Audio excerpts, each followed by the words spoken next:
উপরে ইন্ডিয়া যেতে বাধ্য হয়েছে মুসলমান, কথা বলেন ঠিক কিনা? আমরাও মেনে নিতে পারি নাই, কুরাইশেরাও মেনে নিতে পারে নাই। এবার করলো কি, এই ষড়যন্ত্রকারীরা তাদের মধ্য থেকে একজন করলো কি, গিয়ে পায়খানা করেছে। দেখবেন যারা চক্রান্তকারী নিজের দলের মানুষকে হত্যা করে অন্য দলের উপর চাপায় দেয়, কথা বলেন ঠিক কিনা? এমন ঘটনা ঘটে নাই? তারাই পায়খানা করলো। একজন বলতেছে বহুত, তার মানে ঠিক, কথা বলেন ঠিক কিনা? পায়খানা করে চাপায় দিল ওই কুরাইশদের উপরে। এবার বলল, আমার গির্জে তোরা এই কাজ করেছিস, তোদের আমি কাবা ভাঙবো। এবার সে বাহিনী প্রেরণ করলো, বিশাল একটা হস্তি বাহিনী প্রেরণ করলো। একটা বিশাল হাতি ছিল, এই হাতিকে মাহমুদ যার নাম ছিল, হাতিকে নিয়ে আসলো। সে চিন্তা করলো কাবার সঙ্গে বেঁধে দিয়ে হাতি দিয়ে টান মারবে, কাবা গৃহের এক একটি ইট খসে পড়বে। বলুন নাউযুবিল্লাহ। কিন্তু আমার ভাইরা, আল্লাহ পাক রব্বুল আলামিন হাতিকে অর্ডার করলেন, ও হাতি রে, ওই তুই আর সামনে কাবার দিকে যেতে পারবি না। হাতি বসে পড়ে সিজদায় চলে গেল। এবার যখন হাতিকে জোরে জোরে মাথার উপর আঘাত করে, হাতির সামনে আগায় না, যখন পেছনের দিকে নিয়ে যায় হাতি উঠে দৌড় মারে। এরপরে করলো কি, যখন নিতে পারলো না এমন সময় সে করলো কি, যখন এটা করবে এমন সময় নবীজির দাদা আব্দুল মুত্তালিবের তাফসীর ইবনে কাসিরের ভিতরে এসেছে ৭০ থেকে ১০০টা উট অপহরণ করে নিয়ে চলে গেল। সন্ত্রাসী কার্যকলাপ করে যখন নিয়ে চলে গেল, নবীজির দাদা আব্দুল মুত্তালিব উটগুলা ফেরত দেওয়ার জন্য ওই সম্রাট আব্রাহার সামনে গিয়ে দাঁড়িয়েছে।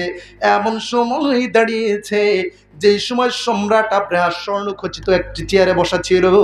আব্দুল মুত্তালিবকে দেখে নিজেকে স্থির করতে পারে নাই, সঙ্গে সঙ্গে মাটির উপরে জমিনে বসে পড়েছে, হুঁশ নাই। কারণ আমার নবীজির দাদার চেহারা এত সুন্দর চেহারা ছিল, চমৎকার চেহারা ছিল। কেন হবে না? কারণ এই পৃথিবীতে আমার নবীর চেয়ে সুন্দর মানুষ এই পৃথিবীতে নাই, কথা বলে না? তার দাদার চেহারা কি কম হবে নাকি? সঙ্গে সঙ্গে মাটিতে এসে বসে পড়েছে। আমার নবীজির দাদার ভাষা ছিল আরবি ভাষা। কি ভাষা? এখন বলতেছে এই লোকটা কেন এসেছে।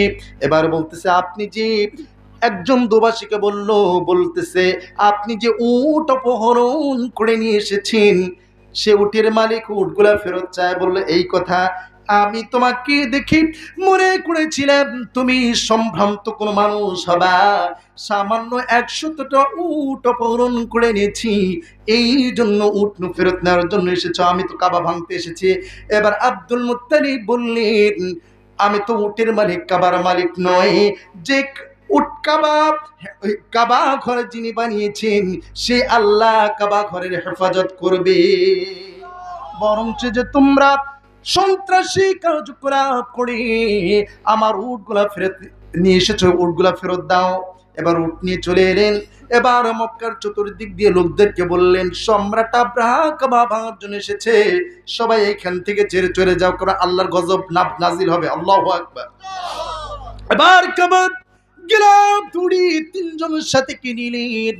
নেওয়ার পরে কাবার গেলাম পরে কেঁদে কেঁদে আল্লাহর কাছে ফরিয়াদ করছি, রব্বুল আলামিন, সম্রাট আব্রাহা কাবা ভাঙার জন্য এসেছি, আমরা মানুষ হলেও আমাদের ঘরগুলাকে হেফাজত করে আজকে তোমার হাতে তোমার ঘর হেফাজতের দায়িত্ব দিয়ে দিলাম। বলেন তো দেখি, তিনি আল্লাহর নাম কেমনে, তিনি আল্লাহকে আল্লাহর নাম নিলেন। সেই সময় আল্লাহর কিছু একনিষ্ঠ গোলাম ছিলেন, কিছু বান্দা ছিলেন। আল্লাহর উপর যদি আস্থা না থাকতো, আমার নবীর বাবার নাম কি ছিল? হ্যাঁ, আব্দুল্লাহ। আব্দুল্লাহ অর্থ হলো আল্লাহর বান্দা, আল্লাহর গোলাম। যদি আল্লাহর উপর আস্থা না থাকতো, কেমনে আব্দুল্লাহ রাখলেন? কথা বলেন ঠিক কিনা?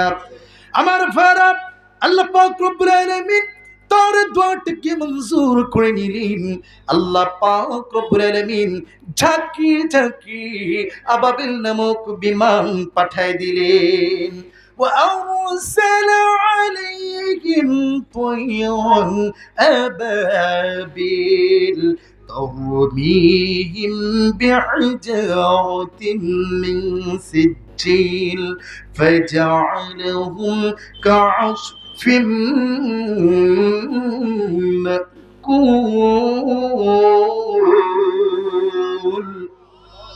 আল্লাহ পাক রব্বুল আলামিন আবাবিল নামক বিমান পাঠায় দিলেন। এই বিমানগুলা 3টা করে বোমা বহন করলো। আমার মনে হয় আলোচনা শেষ করে দিলেই ভালো হয়, নাকি? শেষ করেই দিই নাকি? হুম, চলবে? ওই যে 2-1 যে উঠে যায়, হ্যাঁ, ওরা যাবেই। হ্যাঁ, ওই যে উঠে চলে যাচ্ছে 2-1। আমি তো মনে করব যারা এই কোরআনের মাহফিল থেকে চলে যাবে এরা রহমত থেকে বঞ্চিত হবে। কথা বলেন ঠিক কিনা? আর আমার তো মনে হয় আমার আলোচনা শুনে যারা উঠে যাবে তারা ওই আব্রাহার গোষ্ঠী। কথা বলেন ঠিক কিনা? এরা ছিল জালেমদের পক্ষের লোক। কথা বলেন ঠিক কিনা? আমি কোরআন থেকে কথা বলছি, তুমি উঠে যাচ্ছ কোন কায়দায়? তারপরে এটাই প্রমাণ করে তুমি আছে জালেমদের পক্ষে। কথা বলো ঠিক কিনা? আশ্চর্য কথা, কেন উঠে যাচ্ছেন আপনি? যদি ভালো না লাগে মুনাজাত করে দেই। আমার ভাইয়েরা, কেউ উঠবেন না, আমরা সবাই একসাথে চলে যাব। এবার যে উঠবে জোরে করে ধরবে না, আস্তে করে বসিয়ে দেবে। ঠিক আছে? ওই যে মুরব্বী চলে, বাবা মুরব্বী মুরব্বী, ও এটা তো বলা যাবে না নাকি? মুরব্বিও বলা যাবে না। আচ্ছা যাই হোক, 1-2 জন 1 নম্বর 2 নম্বর থাকতেই পারে, ঠিক কিনা? গত পরশু দিন আমার সিরাজগঞ্জে মাহফিল, হঠাৎ করে দেখি একজন মুরব্বী প্রস্রাব করে দিয়েছে। তো আমি দেখলাম যে উনি আর মানে উঠারও সময় পায় নাই। তো 2-1 জনের ডায়াবেটিক্স আছে, তারা তো উঠবেই। কথা বলেন ঠিক কিনা? কিন্তু যুবকেরা যারা উঠে যাবে মনে করবো তাদের সমস্যা আছে, বিয়েও করতে পারে না, বউ থাকবে না। ঠিক আছে বাবাজি, বাবাজি বলছে ওরা বউ থাকবে না। আমি কিন্তু মুসাফির, যেটা বলবো আজকে কাজে লেগে যাবে কিন্তু। আল্লাহু আকবার বলো মুসলমান। যারা যারা আল্লাহর কোরআন থেকে আলোচনা শুনতে চান, আপনাদের তাকবীর যদি জোরে হয় তাহলে করব, না হলে দোয়া করে দেব। লিল্লাহি তাকবীর, মাশাআল্লাহ। ঠিক আছে আমার ভাইরা, আল্লাহ পাক দোয়াটাকে মঞ্জুর করে নিয়া এই বিমানগুলা পাঠিয়ে দিল। কয়টা করে বোমা? 3টা করে, একটা তাদের ঠোঁটে আর 2টা তাদের 2 পায়ে। 3টা করে বোমা যখন বহন করলো, এই যে বিমান আবিষ্কার করেছি উপর থেকে যে ওই যে বোমাগুলো নিক্ষেপ করতে হয় তারা নিয়েছে কোরআন থেকে। ওয়া আরসালা আলাইহিম তায়রান আবাবিলা তারমিহিম বিহিজারাতিন মিন সিজ্জিল। আল্লাহর এই যে বোমাগুলোর নাম হচ্ছে সিজ্জিল। সুবহানাল্লাহ বলেন। এই বোমাগুলা যখন উপর থেকে নিক্ষিপ্ত হতে লাগলো, আব্রাহার বাহিনীর চান্দি ভেদ করে, এমনকি দেহ ভেদ করে জমিন পর্যন্ত গেড়ে গিয়েছিল। সঙ্গে সঙ্গে কেউ কেউ কলিজা ফেটে মারা গেল, গায়ের গোস্ত গুলা চর্বি গুলা খসে পড়ে গেল।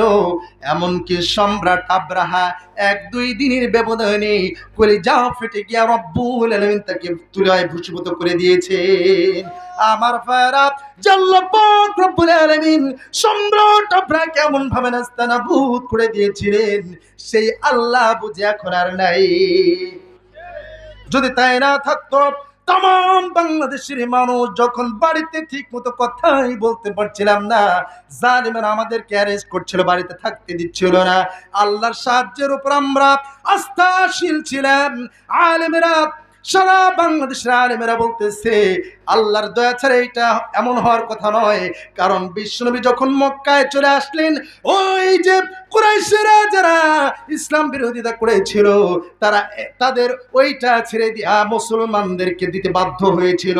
আজকে ওই স্বৈরাচারেরা মুসলমানরা এমন ভাবে জয়লাভ করেছে, তারা এই জমিন ছেড়ে দিয়া মামু বাড়ি ইন্ডিয়ায় ঠাঁই হয়েছে। পৃথিবীর কোথাও তাদের জায়গা হচ্ছে না মুসলমান। আবার ভাইরা, আমি কোরআন থেকে কথা বলছি। এই কোরআনুল কারীম শোনারও কিন্তু একটা আদব রয়েছে। কোরআনটা কেমনে শুনবেন? কোরআন থেকে কথা বললে আল্লাহ পাক বললেন তখন কিন্তু নড়াচড়া করা যায় না, উঠেও চলে যাওয়া যায় না।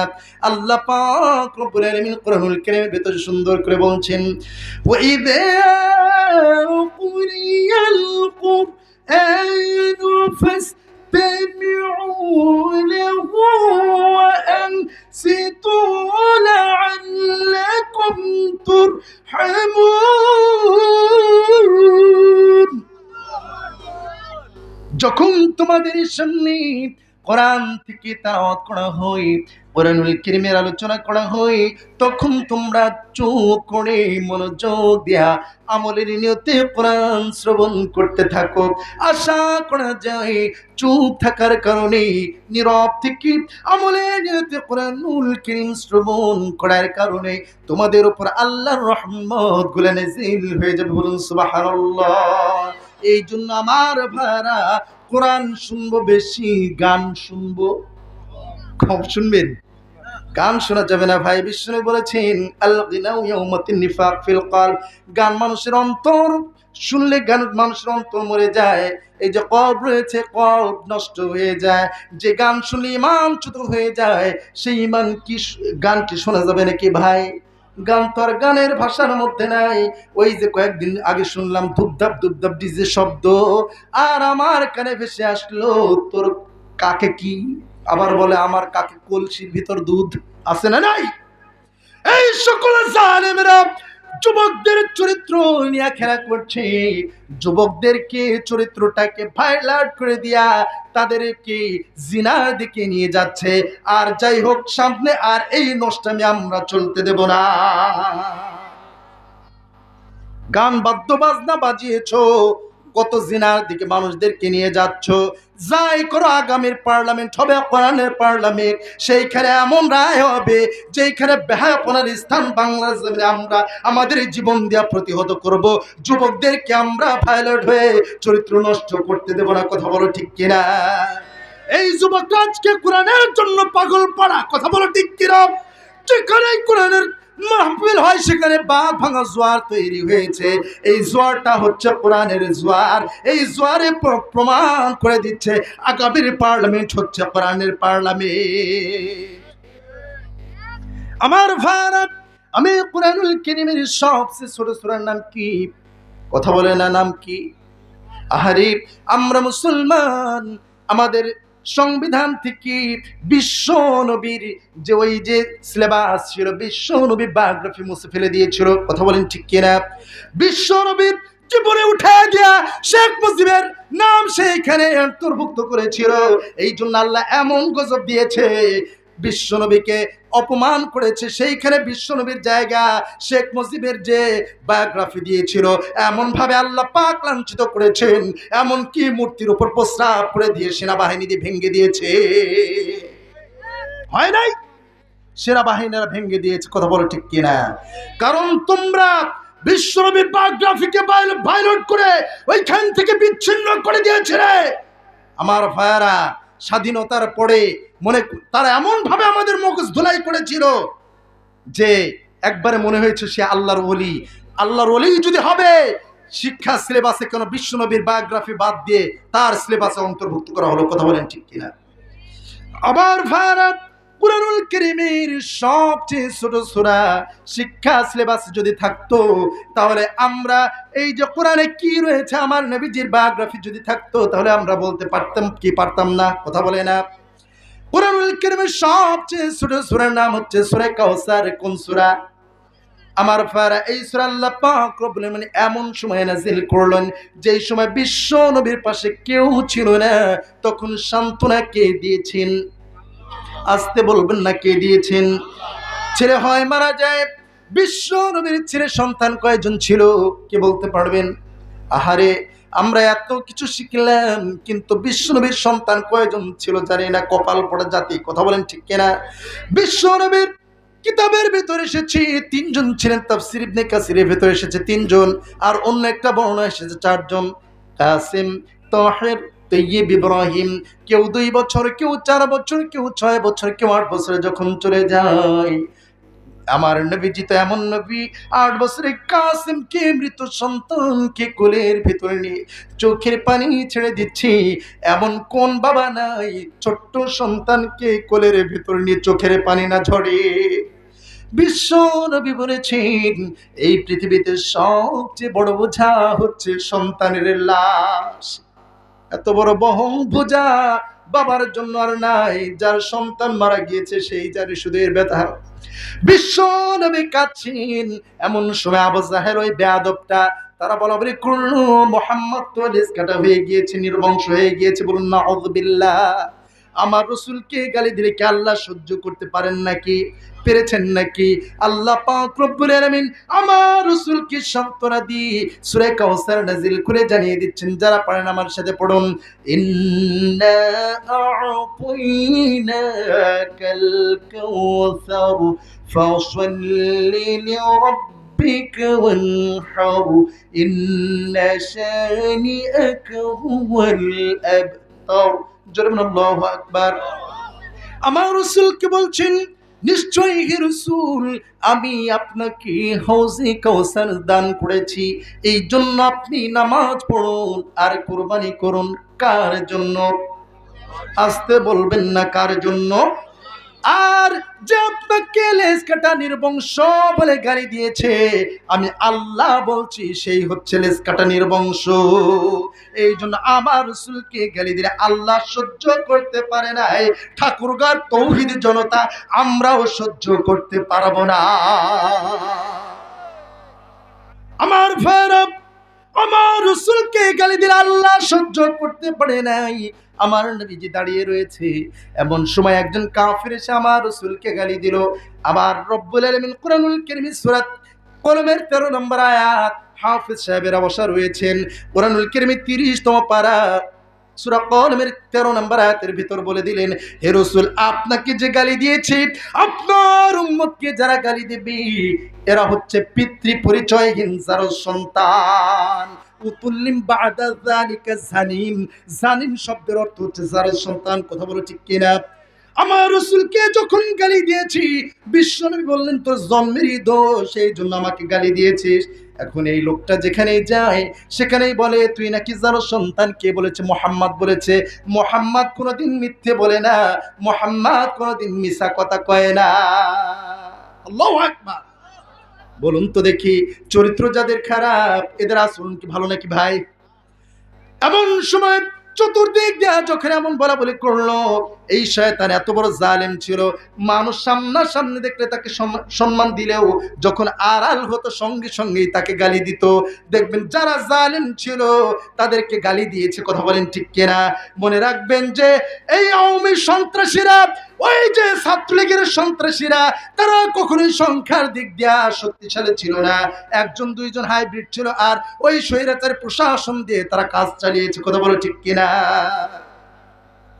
আমার ভাইরা, যখন অতিষ্ঠ হয়ে গিয়েছে, কেউ যদি জিনা করে, আপনি যদি জিনা করেন, ওই যে একজন উঠে যায়, দেখছেন কোথায় কি হচ্ছে? দেখছেন আমার ভাইরা? এই জন্য যখন যেখানেই যায় সেখানেই গালি দেয়। বলতেছি, মায়ের কাছে গেল, বলুন তো দেখি, কেউ যদি জিনা করে, আপনি যদি করেন, কোনো মহিলা কিংবা পুরুষ যদি জিনা করে, পৃথিবীর কেউ যদি না জানে, সে নিজে জানে কি জানে না? কথা বলে না, জানে কি জানে না? এবার মায়ের কাছে গেছে, মাকে বলতেছে, মা গো, আমি মুহাম্মদকে গালি দিয়েছিলাম, এই জন্য মুহাম্মদ আমাকে বলেছে আমার নাকি জন্মেরই দোষ, আমি নাকি যার সন্তান, সত্য করে বল। এবার মা ভয়ে ভয়ে কিছুই বলে না, কারণ সে জানে আমি যদি সত্য কথা বলি তাহলে আমার কল্লাটা আর কল্লার কাছে থাকবে না। এবার খোলস থেকে তরবারি বের করেছে, যদি সত্য করে না বলস আজকে তোরে হত্যা করব। কারণ দেখবেন যারও সন্তান যাদের, তারা কোনো সময় ভালো আচরণ করে না, আলেমদেরকে গালাগালি করে, মা আব্বার গায়েও হাত তোলে। কথা বলো ঠিক কিনা? কেমনে তোমরা মা আব্বার গায়ে হাত তুলো? বিশ্ব নবী বলেছেন, মা বাবা যারা নজর দিয়ে, এক নজর দিয়ে তাকাবে, ওই যে নফল হজের সওয়াব আরশের মালিক তার আমল নামায় দিয়ে দেবে। তুমি কেমনে মা আব্বার গায়ে হাত তোলো? এবার যখন মাকে বলল, মা বলতেছে, বাবারি তুই আমারে হত্যা করিস না, সত্য করে বলতেছি, কিন্তু একটা ওয়াদা তোকে দিতে হবে, তুই আমারে মারবি না। বলতেছি ঠিক আছে বল।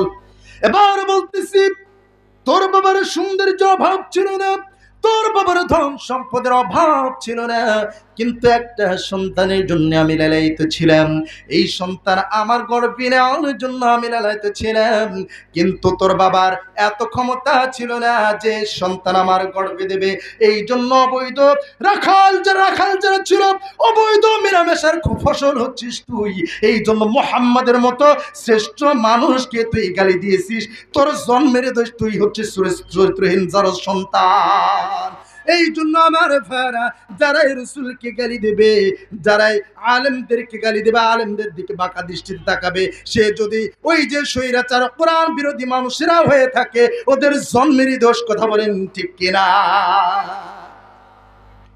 আমার ভাইরা, আমার বাংলার জমিনে আমার রসুলকে গালি দেওয়া হয়েছে। রংপুরে আমার মাহফিল ছিল, হঠাৎ করে বললো, হুজুর আপনার মাহফিলে 144 ধারা। বললাম কেন করা হয়েছে? এবার বলতেছি, আমার রসুলকে গালি দিয়েছিল। ওই যে ব্লগে হিন্দুরা লেখালেখি করেছে, আমার রসুলকে গালি দিয়েছি, বারবার প্রশাসনকে বলেছি অ্যারেস্ট করার জন্য, করে নেয়। জুমার নামাজের পরে আমরা যখন রাজপথে নেমে এসেছিলাম, তখন আমার ভাইদেরকে 4 জনকে ওই স্বৈরাচাররা হত্যা করেছে গুলি করে। আমার ভাইরা, এই জন্য আপনার মাহফিলটাকে বন্ধ করা হয়েছে। আমার ভাইরা, শুধু তাই নয়, তারা আমার রসুলকে গালি দেওয়ার কারণে তারা তার বিচার করে নাই, বরঞ্চ হত্যা করেছে। কথা বলেন ঠিক কিনা? ভোলার জমিনে আমার রসুলকে গালি দিয়েছিল, সেইখানে কোরআনের হাফেজদেরকে হত্যা করেছে, বাইতুল মুকাররমের সামনে হত্যা করেছে। বলুন তো দেখি, যারা আমার রসুলকে গালি দেওয়ার কারণে নামে মাত্র মুসলমান ছিল, যারা গালি দেওয়ার কারণে প্রতিবাদ করেছিল, সেই মুসলমানদের বুকে যখন তারা ফায়ার করে বিদায় করেছিল, এরা নামে মাত্র মুসলমান, কেরাও কিন্তু এরা হচ্ছে মুনাফিকের বাচ্চা। কথা বলেন ঠিক কিনা? আমার ভাইরা, আমরা তার বাবা হত্যার বিচার পেয়েছি, ফাঁসির কাস্টে আলেমদেরকে ঝুলানো হয়েছে, কিন্তু বিশ্বনবীকে গালি দেওয়া হয়েছে, তাদেরকে আজও বিচার বাংলার জমিনে করা হয় নাই। কথা বলেন ঠিক কিনা? একজনের নাম ছিল আসাদ নুরি, আমার রসুলকে গালি দিয়েছে, তৌহিদি জনতার তোপের মুখে পালিয়ে গিয়েছে, তার বাবার হত্যার বিচার হয়েছে, কিন্তু রসুলকে গালি দেওয়ার বিচার তার আমরা পাই নাই।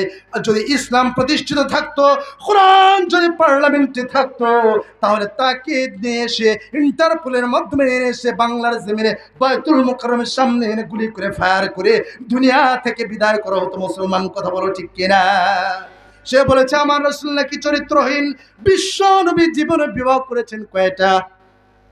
11টা। কয়টা? আমার রসুল যতগুলি বিবাহ করেছেন সব ইঙ্গিত ছিল কার? আসতে বলবেন না কার?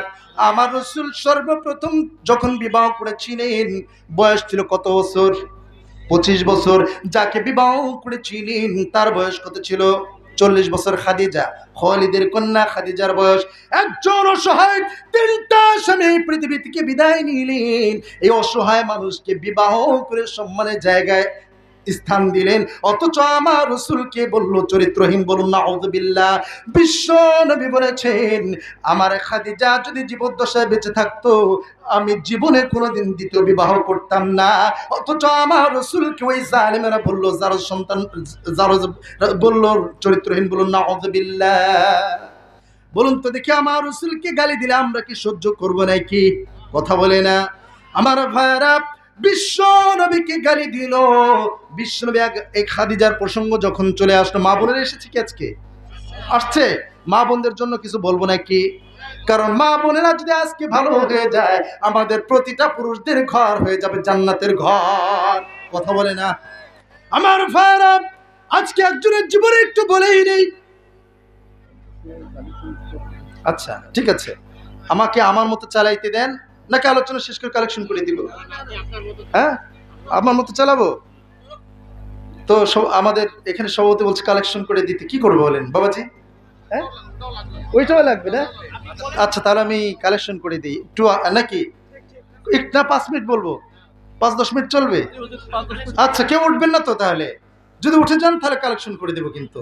ঠিক আছে, আপনার কারা কারা আলোচনা শুনতে চান, আপনার তাকবীর আওয়াজে মনে করবো যে আলোচনা শুনতে যাচ্ছেন।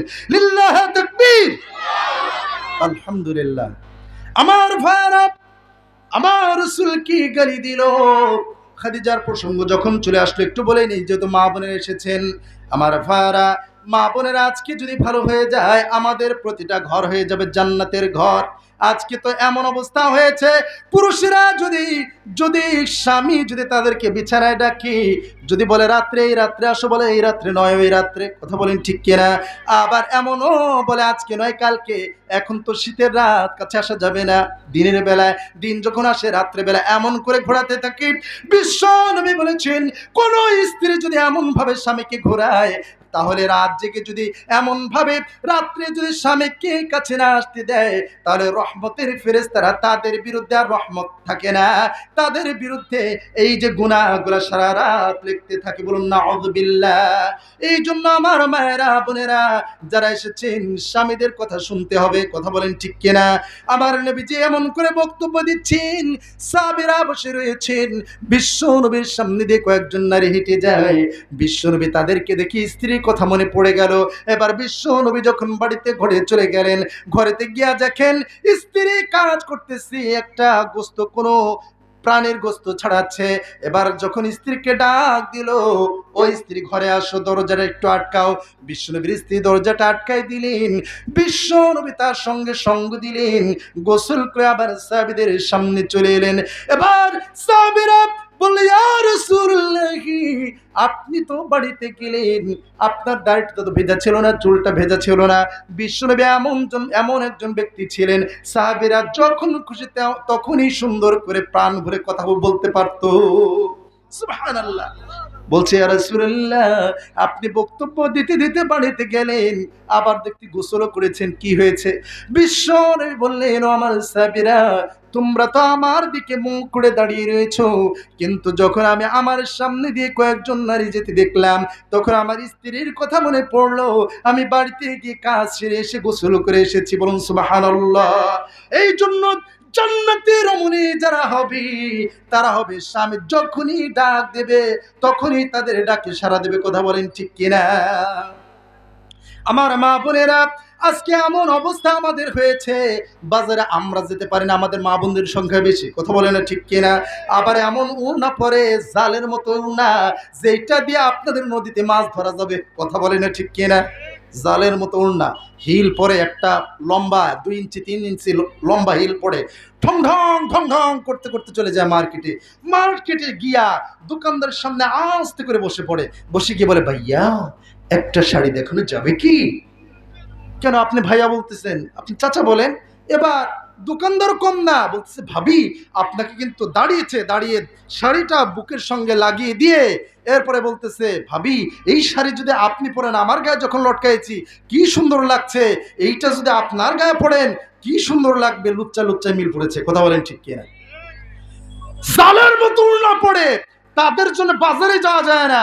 আমি পাবনা জেলার সবচেয়ে সর্ববৃহৎ মসজিদের আমি ইমাম, ওইখানে বাজারে তো মাঝে মাঝে চলাচল করি। বলে যে, হুজুর দেখছেন আমাদের অঞ্চলে ভাষাটা কেমন জানেন? বলে যে, হুজুর দেখেছেন কেমন করে ধাক্কা মারলো এই মহিলাটা আমার। এমন অবস্থা, বাজারে যাবেন মহিলারাই আপনাকে ঠেলাও দেবে। কথা বলেন ঠিক কিনা? এই জন্য আমার মায়েরা বোনেরা, বাজারে আপনাদেরকে যাওয়া যাবে না। বাজারে জান্নাতি রমণীরা বাজারে গিয়া পুরুষদেরকে ধাক্কা দেও না, খায়ও না। কথা বলেন ঠিক কিনা? কারণ আপনারা যখন কাউকে পরপুরুষের সঙ্গে লাগালাগি করবেন, আপনাদের ঈমান থাকবে না, ঈমান চ্যুত হয়ে যেতে হবে। আপনাদের কালেমা পড়া না পড়া পর্যন্ত আপনার আর ঈমান থাকবে না। আমার ভাইরা, এই জন্য মা বোনদেরকে ভালো হওয়ার দরকার আছে না নাই? মা বোনেরা যদি ভালো হয়ে যায়, অধিকাংশ যারা পুরুষরা, বিবাহিত পুরুষরা জিনা করে, ওই মা বোনদের জন্য করে, কারণ ঠিক মতো ডাকলে স্ত্রীরা স্বামীকে মূল্যায়ন করে না। কথা বলেন ঠিক কিনা? আপনাদের এলাকায় নাই, আমাদের পাবনায় আছে। আলহামদুলিল্লাহ, আপনারা যেহেতু সারা দিচ্ছে না, বুঝতে পারছি আপনাদের ঠাকুরগাঁর মা বোনেরা আল্লাহর ওলি। আলহামদুলিল্লাহ বলেন। আপনারা ভাগ্যবান মানুষ। আলহামদুলিল্লাহ বলেন। আমার ভাইরা, খাদিজার প্রসঙ্গ যখন চলে আসলো, কয়েক মিনিট বলেই শেষ করে দিব। খাদিজা রাদিয়াল্লাহু তাআলা আনহা বিশ্বনবীর সঙ্গে 24টা বছর জীবন কাটায় দিয়েছেন। কয় বছর? 24 বছর। বিশ্বনবীর বয়স হচ্ছে 25 বছর। বিশ্বনবীর বয়স যখন 49, তখন খাদিজা 24টা বছর বিশ্বনবীর সঙ্গে জীবন কাটাইছেন। বিশ্বনবীর সামনে দাঁড়িয়ে চোখের পানি ছেড়ে দিচ্ছেন আর বলতেছে, ইয়া রাসূলুল্লাহ, আমার ভালো লাগছে না, আমার মনে হচ্ছে আমি এই পৃথিবী থেকে বিদায় নিব। ইয়া রাসূলুল্লাহ, তবে আপনার কাছে ওসিয়ত করে যেতে চাই, আমি যখন ইন্তেকাল করব, আমার মৃত্যুর পরে আপনি আমার ওসিয়তগুলি রাখবেন কিনা? বিশ্বনবী বললেন, খাদিজা রে, আজকে তুমি যা যা চাইবা আমি বিশ্বনবী হয়ে তোমার জন্য পূরণ করে দেব। এবার বলতেছি, ইয়া রাসূলুল্লাহ, আমার শরীরটা ভালো নয়, আমি মনে হয় পৃথিবী থেকে চলে যাব। খাদিজা রাদিয়াল্লাহু তাআলা আনহা কাঁদছেন, বিশ্বনবীও কাঁদছেন, বলতেছে খাদিজা রে, তুমি আমার এই দুর্দিনের সাথী। বিশ্বনবী 24টা বছর তার সঙ্গে দাম্পত্যময় জীবন কাটাইছেন, বিশ্বনবী বিবাহ করে নাই, অথচ বিশ্বনবীকে বলা হয়েছে চরিত্রহীন। বলুন নাউযুবিল্লাহ। এবার বলতেছে খাদিজা তোমার কি চাও রয়েছে, চাও। এবার খাদিজা রাদিয়াল্লাহু তাআলা আনহা বললেন, ইয়া রাসূলুল্লাহ, আমি যখন এই পৃথিবী থেকে চলে যাব, আমি 4টা ওসিয়ত করে যেতে চাই, আপনি রাখবেন কিনা? বলতেছে যা চাইবা আজকে তোমার জন্য পূরণ করে দেব। বলুন সুবহানাল্লাহ। আমার ভাইরা, বিশ্বনবী সর্বপ্রথম কিন্তু খাদিজাকে প্রস্তাব পাঠায় নাই, বিশ্বনবীকে পাঠানো হয়েছিল। বিশ্বনবী গ্রহণ করে নাই, চলে গিয়েছে চাচার কাছে। চাচার কাছে গিয়া বলতেছে, চাচাজি আপনি পিতার ভূমিকা পালন করছেন, আপনি, আমার বাবা নাই, মা নাই, আমার কেউ নাই, আমার দাদাও নাই, আপনি যদি চাচা বলেন হ্যাঁ আমি মুহাম্মদ, হ্যাঁ খালিদের কন্যা খাদিজার তরফ থেকে বিয়ের পেগাম এসেছে, আর আপনি চাচা যদি বলেন না আমি মুহাম্মদ না। এখনকার যুবক তো তাই করে, বাবা মার কাছ থেকে অনুমতি নিতে চায় নাকি? কেউ কেউ দেখবেন মা বাবার কাছে বলে না, পালিয়ে মেয়েকে নিয়ে দেওয়া হয়ে যায়। আপনাদের এলাকায় নাই? আছে? আছে? আপনাদের এলাকায় আছে? আমার ভাইরা, কিন্তু বিশ্ব নবী তো আদমওয়ালা নবী, কথা বলেন ঠিক কিনা? বিশ্ব নবী বললেন চাচা আপনি যদি বলেন হ্যাঁ আমি হ্যাঁ, আর আপনি যদি বলেন না আমি মুহাম্মদ না। এবার বলতেছে মুহাম্মদ তুমি আমার কলিজার টুকরা সন্তান, তোমার চেয়ে সুন্দর যুবক এই মক্কা মদিনা শুধু নয় তামাম পৃথিবীতে একটাও নাই, আর খালিদের কন্যা খাদিজার মতো এত পবিত্র সুন্দরী মহিলাও আর একটাও নাই। সুতরাং আমি সম্পূর্ণরূপে বিয়েতে রাজি হয়ে গেলাম। বিয়ে সম্পূর্ণ হয়ে গেল। এবার চতুর্দিক দিয়া মক্কার কুরাইশরা বলা বলে করলো, আরে খাদিজা এটা কি করলো? মুহাম্মাদের মতো এতিম মানুষ, গরিব মানুষকে বিবাহ করলো। আমার ভাইরা, এইখানে নাম লিখবে, আপনার কালেকশনও হবে, আলোচনাও চলবে, কথা বলেন ঠিক কিনা? এইখানে আস্তে আস্তে দিয়ে যাবেন, এরপরে আমি ঘোষণা সভাটা দিয়ে দেব, আস্তে আস্তে দিয়ে যাবেন। এবার বলতেছি, ও মক্কার ধনাঢ্য শ্রেণীর লোকেরা, আমার স্বামীর নামে যে তোমরা খারাপ কথা বলতেছো, আমি তোমাদের কাছে 4টা প্রশ্ন করতে চাই। 1 নাম্বার প্রশ্ন হলো আমার স্বামীর চরিত্র কেমন? এবার সবাই বলতেছে আপনার স্বামী মুহাম্মদ এত সুন্দর চরিত্রবান মানুষ, বিশ্বনবী মুহাম্মদ কোনোদিন মিছা কথা কয় না। সুবহানাল্লাহ বলবেন না? কোনদিন মুহাম্মদ মিথ্যা কথা বলে নাই, যেই জন্য আমরা তার নাম দিয়েছি আল আমিন। এবার বলতেছি আমার 2 নম্বর প্রশ্ন হলো আমার স্বামী মুহাম্মাদের চেহারা কেমন? সবাই একযোগে বলে ফেললো মুহাম্মদ এত সুন্দর চেহারার মানুষ, মুহাম্মাদের মতো চেহারার মানুষ পৃথিবীতে কোনোদিন আমরা দেখি নাই। এবার বলতেছি আমার 3 নম্বর প্রশ্ন হলো আমার স্বামী মুহাম্মাদের বংশ কেমন? সবাই একযোগে বলে ফেললো মুহাম্মদ এত বড় বংশের সন্তান, যেই জন্য এই কুরাইশ বংশ তার চেয়ে বড় বংশ একটাই নাই। আর আমার 4 নম্বর প্রশ্ন হলো আমার স্বামী মুহাম্মাদের ধন সম্পদ কেমন? এবার বলতেছে এইখানেই তো আমাদের প্রশ্ন, এইখানেই আমাদের প্রশ্ন খাদিজা, এইখানেই তো আমাদের প্রশ্ন, কেন তুমি মুহাম্মাদের মতো এতিম মানুষকে বিবাহ করলা? এবার বলতেছি আমার স্বামী চেহারা 1 নাম্বার, চরিত্র 1 নাম্বার, বংশ 1 নাম্বার, সব দিক দিয়ে শেষ স্থানে রয়েছে। একটা মাত্র অভাব রয়েছে, তা হলো সম্পদ নাই। এই অভাবটা দূর করার জন্য আল্লাহ পাক রব্বুল আলামিন আমাকে অনেক সম্পদ দিয়েছেন, স্থাবর অস্থাবর যত সম্পদ রয়েছে, আমার সব সম্পদগুলা তোমাদেরকে সাক্ষী করে গিয়ে মুহাম্মাদের জন্য উইল করে দান করে দিলাম। আজকে তো আমার স্বামী মক্কা মদিনার সবচেয়ে ধনী মানুষ। আল্লাহু আকবার। আলোচনা শেষ করে দিব। আমার ভাইরা, এই খাদিজা বিশ্ব নবীর সামনে দাঁড়িয়ে রয়েছি, বলছি ইয়া রাসূলুল্লাহ আমি 3টা ওসিয়ত করে যেতে চাই, রাখবেন কিনা? বলতেছে খাদিজা রে কি চাও বলো? 1 নাম্বার ওসিয়ত হচ্ছে, কথা বলবেন না, আস্তে আস্তে কাজ করেন, কথা না বলেও কাজ করা যায় কিন্তু। এবার বলতেছি আমার এক নম্বর ওসিয়ত হলো, আমি যখন ইন্তেকাল করব, যেহেতু গোরস্থান কেন্দ্রিক মাহফিল, একটু কথা বলতেই হয়। আমি যখন ইন্তেকাল করব, আমার লাশে কি কেউ ছবি না, কেউ স্পর্শ করবে না। আপনার বরকতে হাত দিয়ে পিঠে উঠাই কবরের দিকে নিয়ে চলে যাবেন। আমার 2 নাম্বার ওসিয়ত হলো, আমার লাশে কেউ ছবি না, কেউ স্পর্শ করবে না। আপনি আপনার বরকতে হাত দিয়া জানাজা সম্পূর্ণ হয়ে যাওয়ার পরে কবরে রেখে দিয়া আপনার বরকতে হাত দিয়া কিবলার দিকে করে দেবেন। আর 3 নাম্বার ওসিয়ত হলো, আমি মনে করি মান রব্বুকা মা দীনুকা মান হাদার রাজুল, এই 3টা প্রশ্নের জবাব আমি খাদিজা দিতে পারবো না, আপনি বিশ্ব নবী হয়ে নিজেই দিয়ে দিবেন। বলুন সুবহানাল্লাহ। বিশ্ব নবী বললেন, খাদিজারি, আজকে তুমি যা যা চাইলা আমি সব মুহাম্মদ তোমার জন্য পূরণ করে দেব। খাদিজা চলে গেলেন। বিশ্বনবী এই যে কান্না শুরু করে দিলেন, এমন কোন দিন ছিল না যেই দিন বিশ্বনবী খাদিজার জন্য চোখের পানি ঝরায় নাই। কি স্ত্রী সে ছিল!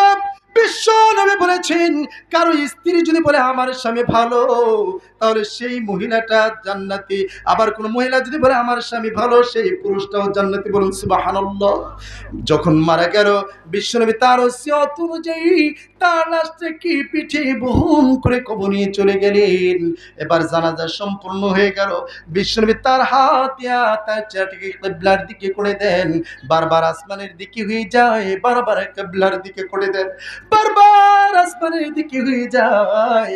এবার জিবরাইল সাল্লাম কবরে চলে এলেন, এসে বলছি, ইয়া রাসূলুল্লাহ, আপনি কেন বারবার খাদিজার চেহারাটাকে বারবার কিবলার দিকে করে দিতেছেন? আল্লাহর রাসূল বললেন, তার সঙ্গে ওসিয়ত ছিল আমি যেন আমার বরকতি হাত দিয়া তার চেহারাটাকে কিবলার দিকে করে দেই।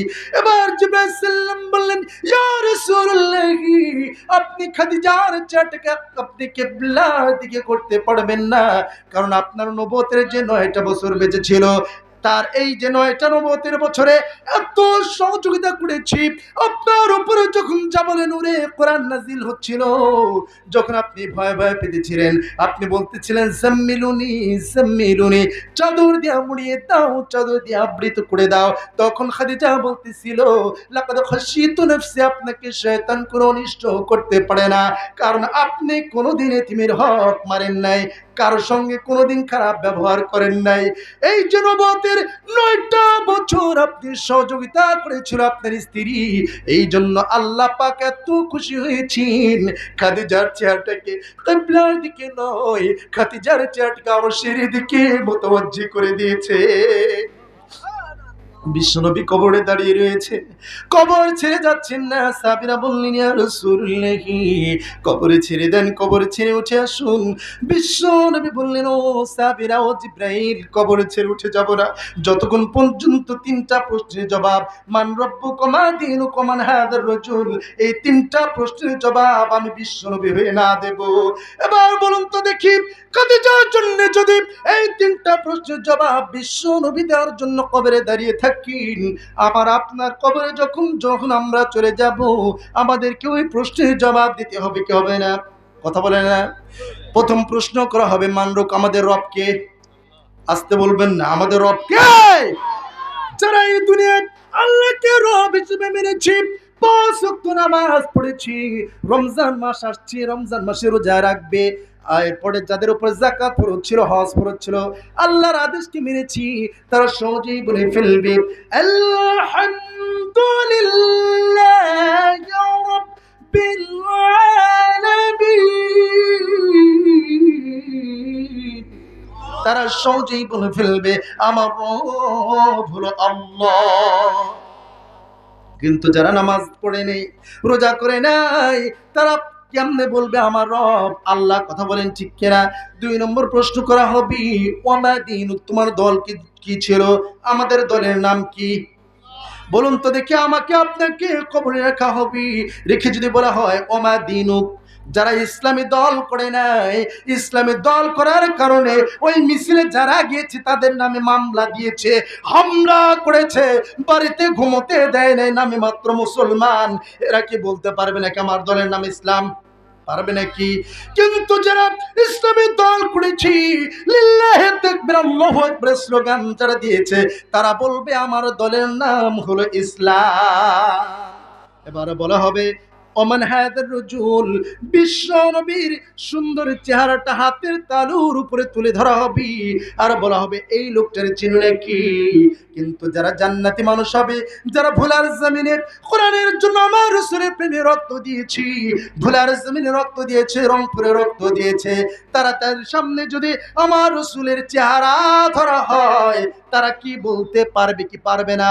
বলবে যে কেন পারবো না, এই লোকটার জন্য আমি ভোলার জমিনে রক্ত দিয়েছি, এই লোকটার জন্য আমি জীবন দিয়েছি, আমার হাত হারিয়েছি, আমি বুলেট বোমা আমার বুকে নিয়েছি।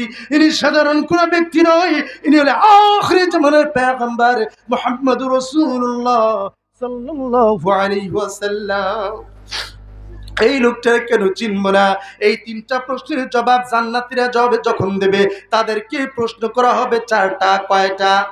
আর জাহান্নামীদের জন্যই তিনটা। আর একটা প্রশ্ন এই যে ইমানদারদেরকে করা হবে, বলা হবে আমার 4 নম্বর প্রশ্ন হলো, এই যে তুমি তিনটা প্রশ্নের জবাব দিলা, কেমনে জানলা?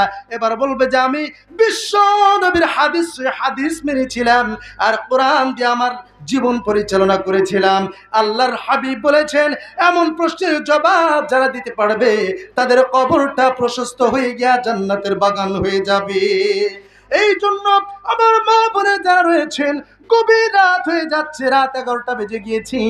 আজকে এইটা কবরস্থান এবং মাদ্রাসা কেন্দ্রিক মাহফিল, অনেক কথা বলার ছিল, কিন্তু গভীর রাত হয়ে যাচ্ছে, শীতের রাত, এই জন্য আমি দেরি করতে চাচ্ছি না। আল্লাহ রসুল বলেছেন যারা এই যে মাদ্রাসা নির্মাণ করবে, যারা আমার রসুলকে ভালোবাসবে, তাদেরকে ভালোবেসে মাদ্রাসা নির্মাণ করবে, মাদ্রাসা কোরআনের ছাত্ররা কোরআনুল কারীম তেলাওয়াত করবে, যখন তারা প্রতিটা হরফ তেলাওয়াত করবে, হরফ তেলাওয়াত করার কারণে সাদাকায়ে জারিয়ার সওয়াব তাদের আমলনামায় দেবেন, যারা তাদেরকে লালন পালন করবে। এই জন্য যারা এখানে রয়েছেন, আপনারা আপনাদের সন্তানদেরকে মাদ্রাসায় ভর্তি করে দেবেন। বিশ্ব নবী বলেছেন সাদাকায়ে জারিয়া হচ্ছে 7টা, তার ভেতর একটা হচ্ছে উত্তম সন্তান। কি সন্তান? যে সন্তান আপনার মৃত্যুর পরে কোরআনুল কারীম তেলাওয়াত করে, নামাজ পড়ে পড়ে আপনার জন্য দোয়া করবে, রব্বিরহামহুমা কামা রাব্বায়ানি সাগীরা। কি হবে ভাই পৃথিবী দিয়া আপনার সন্তান যদি নেশাখোর হয়, কথা বলেন ঠিক কিনা, গাঁজাখোর হয়, এই জন্য সন্তানকে আগে কোরআন দেহের ভিতর ঢুকায় দেন। এ পর্যন্ত ওই যে বৃদ্ধাশ্রমে যারা গিয়েছে, কোন মাদ্রাসা পড়ুয়া ছাত্র মা আব্বা কিন্তু বৃদ্ধাশ্রমে যায় নাই, যারাই গিয়েছে শিক্ষিত মানুষের সন্তান, বাবা মা গিয়েছে, কথা বলে ঠিক কিনা। এই জন্য সন্তানকে যদি আমলওয়ালা বানাতে চান, নেশাগ্রস্ত সন্তান যদি বানাতে না চান, সর্বপ্রথম তাকে মাদ্রাসায় দেওয়ার দরকার আছে না নাই? মাদ্রাসায় ভর্তি করে দেবেন, এইখানে পড়াশোনা করবে, পাশেই কবরস্থান রয়েছে, তারা এইটা শুনবে, তাদের আমলনামায় সওয়াব আল্লাহ তাআলা দেবে। এই জন্য আমার ভাইরা, এইখানে এমন কয়েকজন ব্যক্তিকে দেখতে চাই যারা এই সন্তানকে মাদ্রাসায় ভর্তি করেন নাই।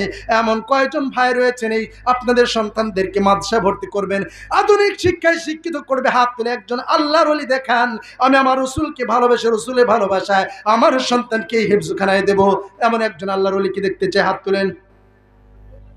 কেউ নাই? আলহামদুলিল্লাহ, একজন ভাই। রব্বুল আলামিন, আমি মুসাফির, একজন ভাই তার সন্তানকে ওয়াদা দিয়েছেন যে তার মা সন্তানকে মাদ্রাসাতে আরো দেখতে চাই। আর কেউ হাত তোলেন? এইটা ওয়াদা করেন আমার সন্তান কি আমি মাদ্রাসায় শিক্ষায় শিক্ষিত করে মাদ্রাসা ভর্তি করে দেব, এই মাদ্রাসায় কোরআন শিখবে, সেই সন্তান আপনার সঙ্গে কোনোদিন বেয়াদবি করবে না। এই জন্য মাদ্রাসায় সন্তানদেরকে দেবেন, এইখানে আধুনিক শিক্ষায় ইংরেজিও শিখবে, বাংলাও শিখবে, এরপরে আধুনিক শিক্ষায় শিক্ষিত হবে।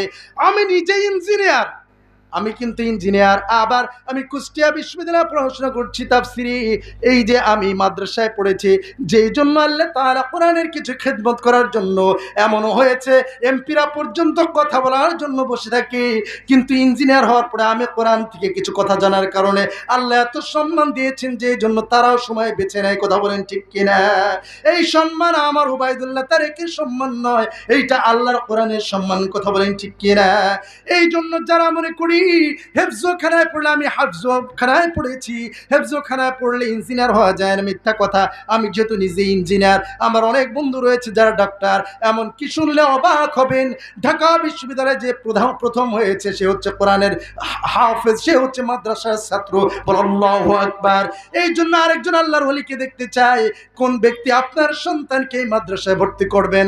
আর দ্রুত যারা যে যা পড়বেন, আম্মা বাবুসের আব্বা কবরে রয়েছে, বিশ্বনবী বলেছেন কোন সন্তান যদি মা আব্বার জন্য দান করে সাদাকায়ে জারিয়ার সওয়াব কবরে শুয়ে শুয়ে পেতে থাকে। একটু জিকির করে চলে আসেন, দেরি করবেন না ভাইয়েরা আমার, অতি দ্রুত চলে আসেন, একটু জিকির করেন। মা বোনদের প্যান্ডেলে যাবেন, মা বোনের কানের দুল নাকের ফুল, এরপরে সিমেন্ট যদি লাগে, মাদ্রাসার অনেক কাজ রয়েছে, কেউ বসে থাকবেন না, খুব দ্রুত দিয়ে দেন। 5 মিনিট 10 মিনিট কালেকশন করেই যদি আপনার ওয়াজ শুনতে চান আরো শোনাবো, কিন্তু 5 মিনিট সময় আপনাদের জন্য চেয়ে নিচ্ছি, অতি দ্রুত দেন। আর একটু জিকির করেন লা ইলাহা ইল্লাল্লাহ, লা ইলাহা।